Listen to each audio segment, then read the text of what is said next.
পৃথিবীর ইতিহাসে যে সকল বড় বড় পরিবর্তন হয়েছে তার অধিকাংশই সাধিত হয়েছে বিপ্লবের মাধ্যমে। তাই বিপ্লবকে প্রগতির জন্য এক আশীর্বাদ হিসেবে উল্লেখ করা হয়। রেনেসাঁ শিল্প বিপ্লব, বলশেভিক বিপ্লবকে এখনো পৃথিবীর ইতিহাসের মোড় পরিবর্তন বিপ্লব হিসেবে ধরা হয়। এরই ধারাবাহিকতায় সকল বিপ্লব সমর্থনকারী ব্যক্তির মনে বিপ্লব মানেই হল সাধারণ মানুষের মুক্তি, অধিকার প্রতিষ্ঠা, ন্যায় বিচার প্রতিষ্ঠা। ইতিহাসও অনেকটা তাই সমর্থন করে, কিন্তু কখনো কখনো এর বিপরীত হতে পারে, অর্থাৎ মানুষের মুক্তি, অধিকার প্রতিষ্ঠা ও শান্তি প্রতিষ্ঠা নাও হতে পারে। তারই সাক্ষ্য বহন করে একবিংশ শতাব্দীতে ঘটে যাওয়া সবচেয়ে বড় বিপ্লব আরব বসন্ত। আরব বসন্ত যে লক্ষ্যকে সামনে নিয়ে সংঘটিত হয়েছিল, অর্থাৎ গণতন্ত্র প্রতিষ্ঠা, মানবাধিকার প্রতিষ্ঠা, জনসাধারণের অধিকার রক্ষা ও স্বৈরশাসনের অবসান করা, এসবের সবকিছুই আজ প্রায় মরীচিকা। তবে আরব বসন্তের মাধ্যমে আরবে ব্যাপক পরিবর্তন সাধিত হয়েছে তা সত্য। আরব বসন্তের সূত্রপাত ডিসেম্বর 2010 বুয়াজিজি নামক এক শিক্ষিত মুদি দোকানদার প্রকাশ্য নিজ শরীরে আগুন লাগিয়ে দেন। আর এটি ছিল তৎকালীন তিউনিসিয়ার বিদ্যমান দুর্নীতি, অপশাসন, মানবাধিকার লঙ্ঘন ও বেকারত্বের বিরুদ্ধে প্রকাশ্য প্রতিবাদ। বুয়াজিজি ছিলেন একজন শিক্ষিত যুবক। পড়াশোনা শেষ করে চাকুরির জন্য দাঁড়ে দাঁড়ে ঘুরেও কোনো চাকুরি না পেয়ে স্বল্প পুঁজি নিয়ে মুদি দোকান নিয়ে বসেন। কিন্তু পুলিশের দুর্নীতি ও ঘুষের শিকার হয়ে তার এই সামান্য ব্যবসাও পণ্ড হয়ে যায়। ফলে তিনি বিভিন্ন জায়গায় ঘুরে ঘুরেও ন্যায় বিচার না পেয়ে নিজের শরীরে আগুন লাগিয়ে বেন আলী সরকারের বিরুদ্ধে প্রতিবাদ করেন। এই আগুন নিমেষেই ছড়িয়ে পড়ে সকল তিউনিস প্রতিবাদীর রক্তে। ফলে আন্দোলন দানা বাঁধে। 26 ডিসেম্বর বুয়াজিজি মৃত্যুবরণ করলে এই আন্দোলন নতুন মাত্রা লাভ করে। প্রথমে এই আন্দোলন সমগ্র তিউনিসিয়াকে উত্তাল করে তোলে। পরবর্তীতে তার সীমান্ত ছাড়িয়ে মিশর, সিরিয়া, বাহরাইন, ইয়েমেন, লিবিয়া সহ প্রায় সমগ্র আরব অঞ্চলে ছড়িয়ে পড়ে। এর মধ্য দিয়েই বেন আলীর পতন হয় এবং একই সাথে তথাকথিত অগণতান্ত্রিক রাষ্ট্রপ্রধানদের পতনও শুরু হয়ে যায়। 4 জানুয়ারি 2011 থেকে তিউনিসিয়ার আন্দোলন তীব্র আকার ধারণ করে। ফলে 14 জানুয়ারি বেন আলী তার দীর্ঘদিনের ক্ষমতার অবসান ঘটিয়ে ক্ষমতা থেকে অব্যাহতি নেন এবং পালিয়ে সৌদি আরবে আশ্রয় নেন। এতে আপাত দৃষ্টিতে বিদ্রোহীরা সফলতা লাভ করলে এর ঢেউ পার্শ্ববর্তী দেশেও আঘাত হানে। প্রথমেই এই খড়গ ওঠে মিশরের উপর। মিশরে প্রায় 30 বছর ধরে একক শাসন পরিচালনা করে যাওয়া হোসনি মোবারকের সরকারের অগণতান্ত্রিক ও স্বৈরাচারী সরকারের বিরুদ্ধে হাজার হাজার মিশরের সাধারণ জনগণ রাস্তায় নেমে আসে এবং তাহরির স্কোয়ারে একত্রিত হয়। ফলে বাধ্য হয়ে হোসনি মোবারককে 11 ফেব্রুয়ারি ক্ষমতা থেকে নেমে আসতে হয়। এতে জনগণ উল্লাসে ফেটে পড়ে।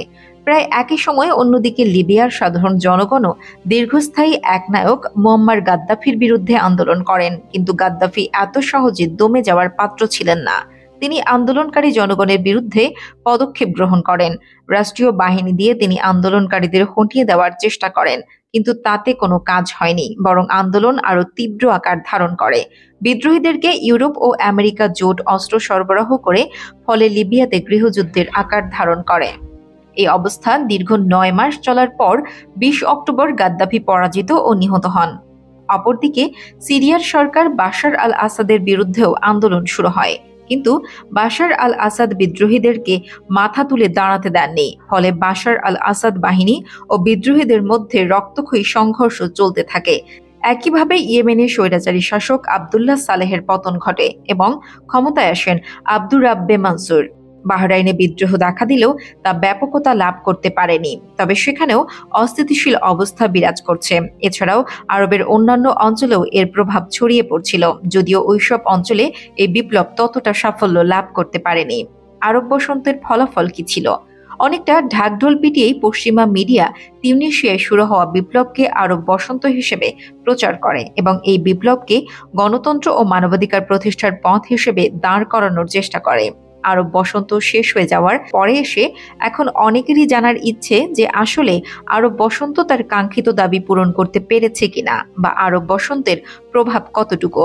যে তিউনিসিয়ায় গণতন্ত্র, সুশাসন ও মানবাধিকারের আলো জ্বালানোর জন্য নিজের শরীরে আগুন জ্বালিয়ে দিয়েছিলেন বুয়াজিজি, সেখানে এখনো পূরণ হয়নি বুয়াজিজির স্বপ্ন। 14 জানুয়ারি 2011 সালে তৎকালীন প্রেসিডেন্ট বেন আলী পদত্যাগ করার পর গণতান্ত্রিকভাবে ক্ষমতায় আসেন ঘানুচি। তিনিও পরিবর্তিত হয়ে নতুন প্রেসিডেন্ট হিসেবে বেজি সাইদের আগমন হয়, কিন্তু তিউনিসিয়ার জনগণের জীবনমানের কোনো উন্নতি হয়নি। এখনো সেখানে 7 লক্ষ লোক বেকার। তার উপরে মুদ্রাস্ফীতি ও সাধারণ জনগণের সাথে পুলিশের সংঘর্ষ, সব মিলিয়ে তিউনিসিয়া খুব ভালো অবস্থানে নেই। মিশরে মোবারককে ক্ষমতা থেকে সরিয়ে মুসলিম ব্রাদারহুড গণতান্ত্রিক উপায়ে ক্ষমতায় আসেন। মোহাম্মদ মুরসি প্রেসিডেন্ট হিসেবে 2 বছর শাসন পরিচালনার পর সামরিক বাহিনী ক্ষমতা দখল করে নেন এবং প্রেসিডেন্ট হিসেবে সিসির উত্থান হয়। ফলে মিশরে আবার জনগণের স্বাধীনতা খর্ব হয়। লিবিয়াতে অবস্থা আরও খারাপ। গাদ্দাফি থাকাকালে লিবিয়াতে গণতান্ত্রিক অধিকার না থাকলেও লিবিয়ার সাধারণ জনগণের আশা আকাঙ্ক্ষা পূরণ ও জীবনযাত্রার মান নিশ্চিত ছিল। কিন্তু আরব বসন্তের পর লিবিয়াতে গৃহযুদ্ধ দেখা দেয়। লিবিয়ার সাধারণ জনগণের হাতে পশ্চিমারা অস্ত্র তুলে দেয় এবং ন্যাটোর হস্তক্ষেপের কারণে লিবিয়ার কেন্দ্রীয় শাসন ব্যবস্থা ভেঙে পড়ে এবং বিভিন্ন অঞ্চলে বিচ্ছিন্নভাবে বিভিন্ন শাসন গোষ্ঠীর গড়ে ওঠে, যা বর্তমানেও বজায় রয়েছে। ফলে লিবিয়ার সাধারণ মানুষের জীবন আজ বিপর্যস্ত। একইভাবে সিরিয়াতে হাজার হাজার নারী শিশুর রক্তের স্রোত আরব বসন্তের মূল্য দিচ্ছে। আরব বসন্তের সূচনা লগ্ন হতে সিরিয়ার বাশার আল আসাদকে উৎখাত করার জন্য সাধারণ জনগণ বিদ্রোহ করে। তাদেরকে মার্কিনীরা অস্ত্র ও অর্থ সহায়তা দিয়ে আন্দোলনকে আরও বেগবান করে তোলে। অপরদিকে যখন বাশার পরাজিত হওয়ার পথে, তখনই তার পাশে এসে দাঁড়ায় রাশিয়া ও ইরান। ফলে সিরিয়ার গৃহযুদ্ধ দীর্ঘায়িত হয়। ফলে আরব বসন্ত সিরিয়ার সাধারণ মানুষের গণতান্ত্রিক অধিকার ফিরিয়ে দেবার পরিবর্তে তাদের স্বাভাবিক জীবন ধ্বংস করে দিয়ে কেড়ে নিচ্ছে হাজার হাজার তাজা প্রাণ। একইভাবে ইয়েমেন ও বাহরাইনের সরকার পরিবর্তন হয়েছে, জন্ম নিয়েছে নতুন জঙ্গি গোষ্ঠী, বিপর্যস্ত হয়েছে স্বাভাবিক জীবনযাত্রা, কিন্তু ফিরে আসেনি আরব বসন্তের কাঙ্ক্ষিত লক্ষ্য। নিশ্চিত হয়নি সাধারণ মানুষের গণতান্ত্রিক অধিকার। আরব বসন্ত ছিল গণতন্ত্র ও মানবাধিকারের মূলা ঝুলিয়ে মধ্যপ্রাচ্যকে অস্থিতিশীল করে পশ্চিমা বিশ্বের অস্ত্র ব্যবসা, তেল আমদানি ও তাদের মদতপুষ্ট শাসকের ক্ষমতায় বসানোর একটি এজেন্ডা মাত্র, যা আজ বর্তমান বিশ্বের সামনে স্পষ্ট।